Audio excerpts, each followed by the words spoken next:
गोरखपुर के कैंपियरगंज में एक बेटे ने अपनी मां की मौत के बाद शव लेने से कर दिया इनकार। वृद्धाश्रम में मौत के बाद बेटे ने कहा कि घर में शादी है, लाश आने से अपशगुन होगा। उसने शव को 4 दिन फ्रीजर में रखने की मांग की और शादी के बाद दाह संस्कार करने के लिए राजी हुआ। ये सुनकर बुजुर्ग पिता रो पड़ा।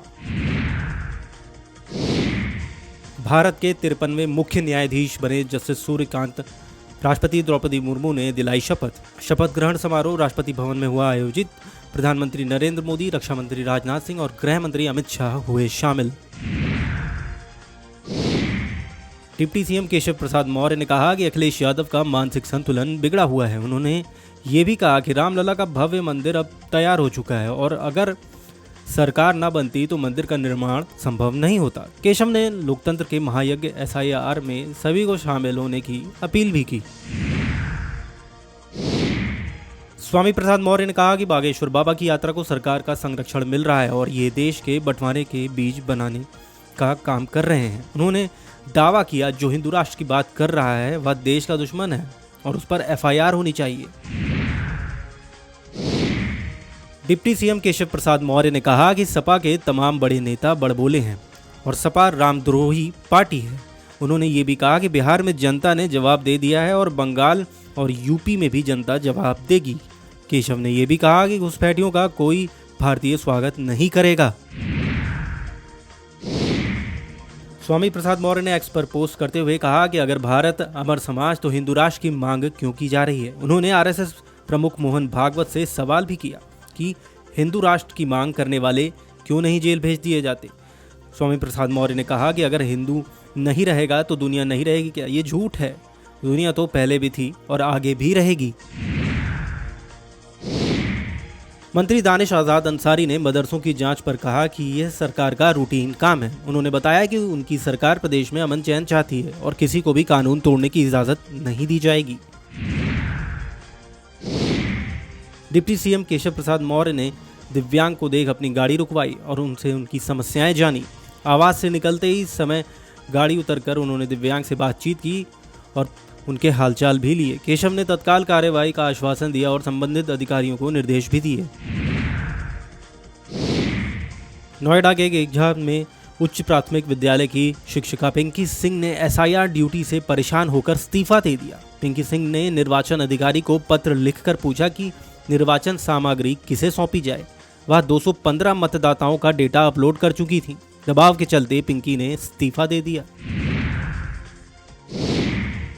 केंद्रीय मंत्री नित्यानंद राय ने कहा, राहुल गांधी सवाल उठा रहे हैं लेकिन SIR लोकतंत्र की मजबूती के लिए कितना आवश्यक है ये वो नहीं जानते। अवैध तौर पर घुसपैठ करके मतदाता सूची में जो लोग अपना नाम दर्ज करा लिए हैं उन्हें बाहर होना ही होगा। विपक्ष की पार्टियां तुष्टीकरण की नीति के तहत उनका समर्थन कर रही हैं, जो राष्ट्रहित में बिल्कुल भी नहीं। भाजपा सांसद सुधांशु त्रिवेदी ने झारखंड के मंत्री इरफान अंसारी के बयान पर दी कड़ी प्रतिक्रिया। उन्होंने कहा, इरफान अंसारी ने चुनाव आयोग के अधिकारी को बंधक बनाने की बात कही है। क्या ये लोकतंत्र का बंधक बनाने का निंदनीय कोशिश नहीं है? सुधांशु ने इंडी गठबंधन से सवाल भी किया। उन्होंने कहा कि संविधान खतरे में है और क्या सत्ता हासिल करने के लिए लोकतंत्र से खिलवाड़ किया जाना चाहिए।